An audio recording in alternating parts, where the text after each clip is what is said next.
श्रीमद्भगवद्गीता। धृतराष्ट्र पूछते हैं संजय से, धर्म भूमि कुरुक्षेत्र में एकत्रित योद्धा सूत्रों ने क्या किया है संजय बोलो मेरे और पांडु पुत्रों ने।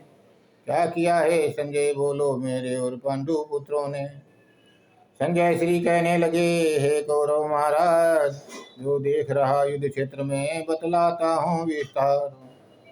पांडव सेना का व्यूह देख पहुँच गुरु द्रोण के पास।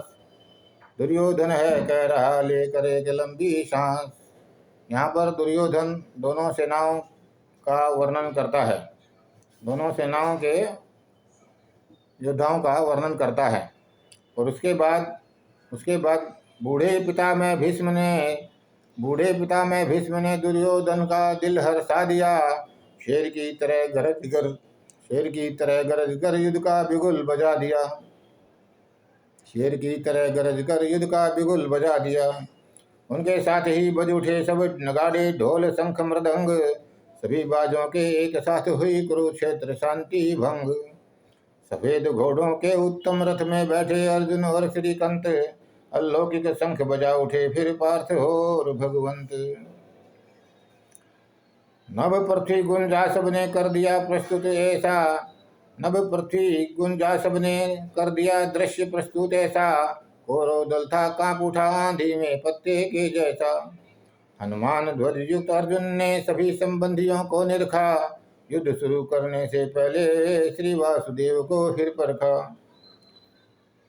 फिर अर्जुन कहने लगे, देख मित्र भाई गुरु युद्ध में रथ को खड़ा करो केशव दोनों सेनाओं के मध्य में। युधिष्ठिर सब वीरों को मैं आज देख लूं केशव। किस किस को युद्ध में मरना है मैं आज समझ लूं केशव। इस दुर्बुद्धि दुर्योधन का युद्ध में हिस्सा आने वाले देखूंगा इस सेना में वे राजा लोग आने वाले। अर्जुन के ये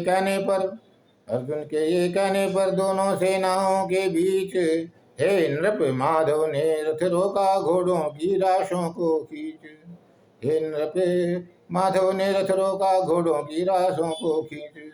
वहां खड़े थे द्रोण भीष्म और रथों पर भूप महान। माधव बोले, देखो पार्थ एकत्रित कुरुकुल दिनमान।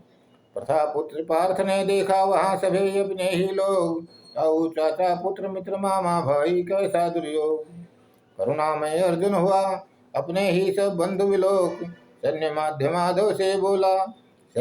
माधव से बोला करते हुए प्रगट अति शोक।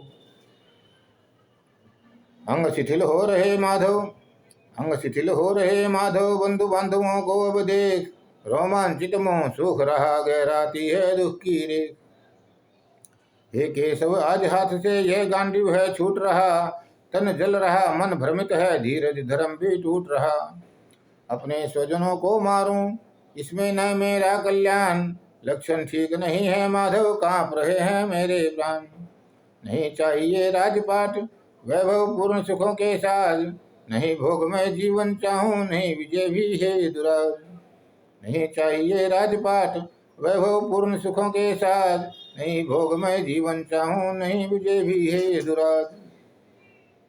जिनके हित हम चाह रहे राज्य भोग सुख बड़े बड़े। वे ही युद्ध में सन्मुख आज दुश्मन बनकर यहाँ खड़े हुए गुरुजन ताऊ चाचा मामा दादा पूत।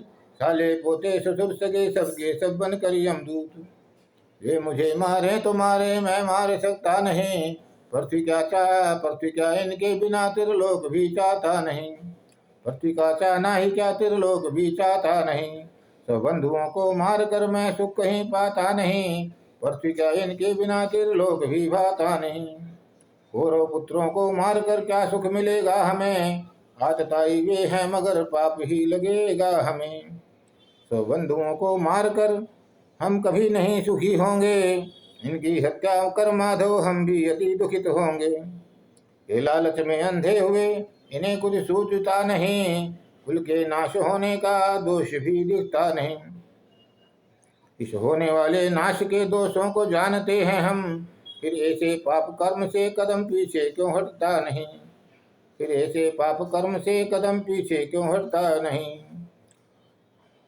हम बुद्धिमान यह पाप कर्म कैसे करने को तैयार, हम बुद्धिमान यह पाप कर्म करने को कैसे तैयार। राज्य भोग हित स्वजनों को करने आए हैं संहार, राज्य भोग हित स्वजनों का करने आए हैं संहार।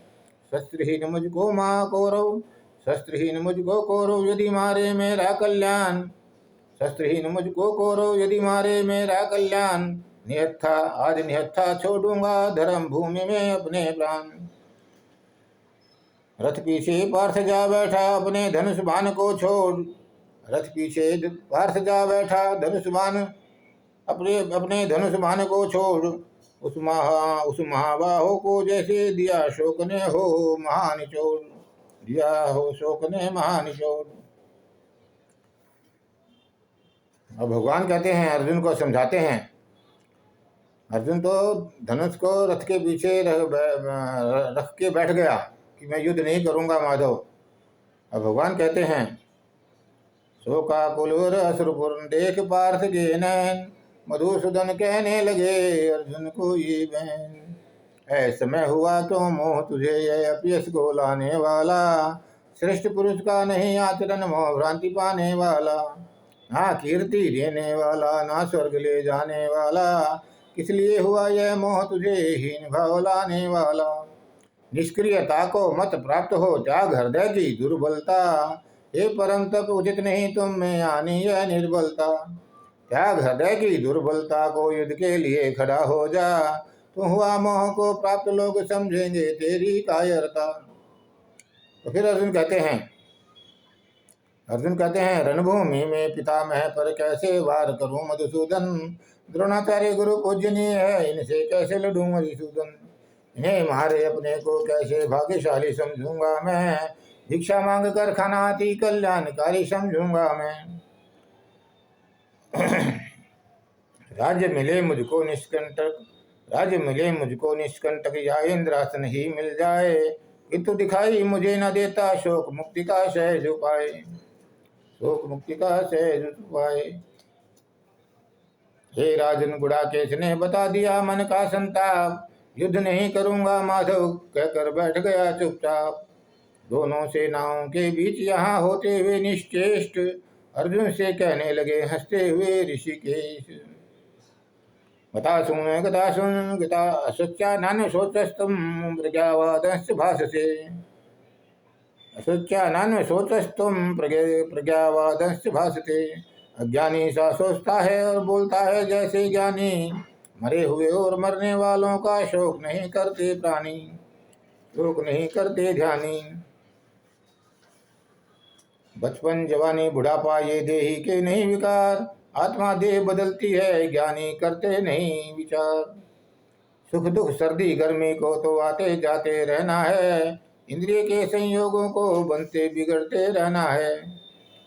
असत्य को ठोर नहीं होती सत्य कभी नहीं मरता है, सत्य खोजने वालों ने दोनों को दिन निरखा परखा है, सत्य खोजने वालों ने दोनों को देखा परखा है। जगत में व्याप्त आत्मा के सभी शरीर हैं नाशवान, अविनाशी है वो आत्मा जो करती देह चलायमान, जो करती देह चलायमान वह आत्मा नाश नहीं होती। जीव नाश होता लेकिन जीवात्मा नाश नहीं होती, इस अविनाशी आत्मा का नाश कोई नहीं कर सकता। इसीलिए युद्ध कर पार्थ तुम युद्ध से बच नहीं सकता, इसीलिए युद्ध कर अर्जुन तुम युद्ध से बच नहीं सकता। किसी भी समय न जन्मती है न मरती है ये आत्मा, अजन्मा नित्य सनातन पुरातन होती है ये आत्मा। अविनाशी अजन्मा नित्य आत्मा को जानते हैं जो, न किसी को मरवाते न किसी को मारते हैं वो। मनुष्य कपड़े फटने पर बदलता है जिस तरह, वासांसि जीर्णानि यथा विहाय नवानि गृह्णाति नरोपराणि, तथा शरीरानि विहाय जीर्णान्यानि संयाति नवानि दीहि। मनुष्य कपड़े फटने पर नए बदलता है जिस तरह, तन छिन्न होने पर आत्मा चोला बदलती उसी तरह।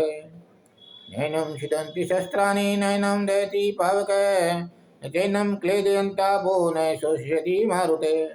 न शस्त्र से काट सकता है, न आग से जला सकता, न वायु से सुखा सकता, न जल ही से गला सकता। नित्य पुरातन नित्य सनातन सर्वव्यापी है ये आत्मा, भीगने सूखने जलने की नहीं होती है ये आत्मा। जब तक इस शरीर और मेरे बीच, जब तक इस शरीर और आत्मा के बीच फैसला पैदा नहीं होता, तब तक श्री कृष्ण का यह सूत्र आपको समझ में नहीं आएगा। आपको यह फैसला करना पड़ेगा कि आप आत्मा हो या आप शरीर हो। जिसका वर्णन हो न सके ऐसी है ये आत्मा, अनजाने अचिंत्य अविकारी सी होती है ये आत्मा। सोची और दिखाई भी जा सकती नहीं है आत्मा, तुम जान सको तो जानो ऐसी कैसी है ये आत्मा। शोक करना इनके लिए तुमको उचित नहीं है पार्थ, व्यर्थ शोक करने का भी कोई औचित्य हो, कोई औचित्य नहीं है पार्थ। अगर आत्मा का जन्म लेना और मरना मानते हो पार्थ, फिर भी शोक करने का कोई कारण नहीं है पार्थ। जो जीव जन्म लेता है एक दिन मरता जरूर है, मरने के बाद फिर से वह जन्म लेता जरूर है। इच्छा मृत्यु के बाद भी मृत्यु तो अटल है न पार्थ, फिर शोक करना इनके लिए व्यर्थ है ना पार्थ।